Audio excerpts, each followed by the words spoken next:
Okay, here's a tour of the belt drive accessories on the 04 Dakota with the 3.7 V6. Lighting is making me a little nuts today, making the camera nuts, but we'll see how we do. I'm going to start where it all starts, and that's right down at the bottom right there. The pulley that you see with all the little grooves in it, that's actually the crankshaft drive pulley, and right behind it, that rusty disc, is the harmonic balancer.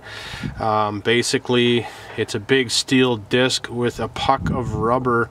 It's got an inner plate and then an outer ring of steel, and the black portion that you can see is actually a layer of rubber. The idea with a harmonic balancer is that it's supposed to absorb what are called harmonics, which basically is resonation that comes through the crankshaft from the firing of your pistons, and you get a little bit of vibration out of that. So in the attempt to make the engine smooth, a harmonic balancer is used. So that actually is bolted on together with that first pulley, and you can see the light shining off the edges of the pulley. And then you got some belt drive accessories. So if I swing over here, back up a little bit, this little guy right here is actually the power steering pump. You can see the belt on it. If you notice, by the way, that the belt has a smooth backside right here, okay, and yet down further on the crankshaft, the crank pulley has those grooves and splines. This is pretty common. A lot of belts have a smooth side and a spline side, or a grooved side. If I swing over here, you can have a look at it a little bit better. Okay, that's the alternator, by the way, right there, right up the top and center. And so if you notice that the pulley has the grooves on it, you can certainly see it on the belt down here.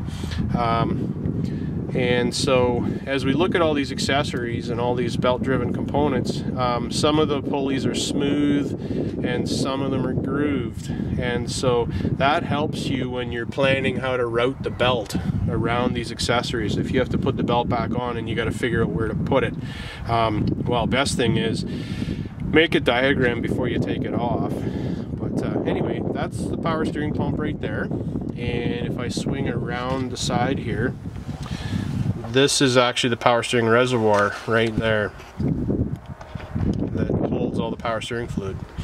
Then right front and center down below right in here, that black pulley that's smooth is actually the water pump. And if you notice, the water pump is a little shiny and silver. Guess what that means? So this is something that you can look at when you're looking at a pre-owned vehicle. If you see a shiny component surrounded by not as shiny components, well, obviously that's a new component. And that is probably the easiest water pump that I've ever changed. The thing comes out like in 15 minutes. It's very easily accessible. And so the shaft for the water pump is inside underneath the right in here, and the bolt for the water pump also is a fastener for the fan. This fan's kind of interesting. It's a clutch fan. Okay, so you see all the fins on here, and you can see that I can turn this even though the engine's not running. So inside the fan coupler here is actually a fluid. As the engine warms up, the coolant in the pump here will actually heat up the center of this thing, and the fluid inside here will actually change viscosity. And so what it's designed to do is when the engine's cold, you don't need fan function. So this thing, you don't really want it to be a drag on the engine, because that takes horsepower and fuel economy away, but you sure want the thing to work when you need it. So the fluid inside this thing actually changes viscosity as it heats up, and that will cause this coupling to basically link up. Sometimes it's called a viscous coupling, basically a fluid coupling. And so all of a sudden this thing won't be freewheel anymore. It'll spin with the engine to give you the cooling that you need from the fan blades. And perhaps you've noticed as I've turned this thing that the fan blades are actually at different spacings. So between these two blades you have a large gap, and then you got a small gap between those two, then you got a large gap here, and sort of a medium gap there, and a large gap there.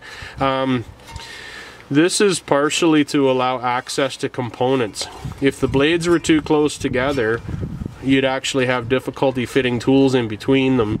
And so you can turn this thing to whatever position you need to. Imagine if you had to, you know, get at 4 bolts that are right behind here and all these blades were the same distance apart. You wouldn't be able to get your tools in there. So it's kind of nice that those are all spaced apart. Okay, other components that are belt driven. To the left of the alternator we have this guy here, and this is your air conditioner. And this is what air conditioner coolant lines look like, by the way. They're always aluminum, and then they will have some flex fittings on them where they go to the condenser and so on. And your air conditioner actually has a clutch in it, and you can see right here there's a signal wire on it. So when you turn the air conditioner on, this clutch will engage, and so then this thing will actually pump. The compressor will begin to spin and pump, and that's what creates your cold air.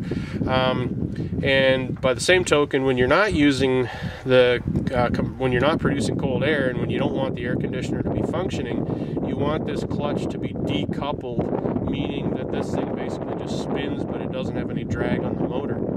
If it drags, again, it's costing you horsepower and fuel economy, and you're not actually getting the benefit of the cool air. Okay, so that's the deal with the signal wire here on the front of that air conditioner compressor.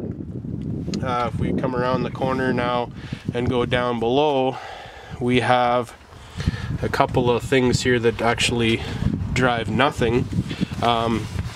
This guy right here is an idler, and the purpose of an idler basically is to direct the direction of the belt so that it wraps around other things better, so that it doesn't slip on anything. Okay, and notice that the back side, the smooth side of the belt, is running on that idler. And then over here, this guy is the tensioner. So the tensioner has two parts on this particular vehicle. You've got the tensioner pulley right here, which is grooved, and the grooves of the belt wrap around it. The tensioner itself is this thing, and it's basically a cast aluminum housing with a really heavy coil spring inside of it, and it fastens on with a bolt here and a bolt there. And so this coil spring in here is actually causing this thing to push down that way to put tension on the belt. And the nice thing about a spring-loaded tensioner like that is that as the belt ages, as it gets more mileage on it, it's going to stretch and it's going to get a little bit longer. And a spring-loaded tensioner will simply adjust and change. It'll make up that tension. It'll take up that tension so the belt is always the right amount of tightness no matter what. Looking at the condition of belts, and they're not expensive, by the way, 20 or 30 bucks or less. What you want to look for is cracking in the belt. I'm going to try and get some better lighting here. Okay, so you want to look at the smooth side here and flex it a little bit and see if you can get it to show any type of cracking in there. Remember what I've said before, say no to crack. You don't want to see any cracks in it. And on the other side as well, if you can look at the back side in here where the grooves are, and make sure that you don't see that there's any cracking in here. Okay, if you see cracking, you know that the belt has a little bit of age to it, and eventually it's going to let go. And again, it's going to fail at the worst possible moment, when you're way in the middle of nowhere, and you're going to hate your life. I'm going to show you how easy it is to take this thing off, and that's going to be a part 2 because I have to go back to the tripod for the camera.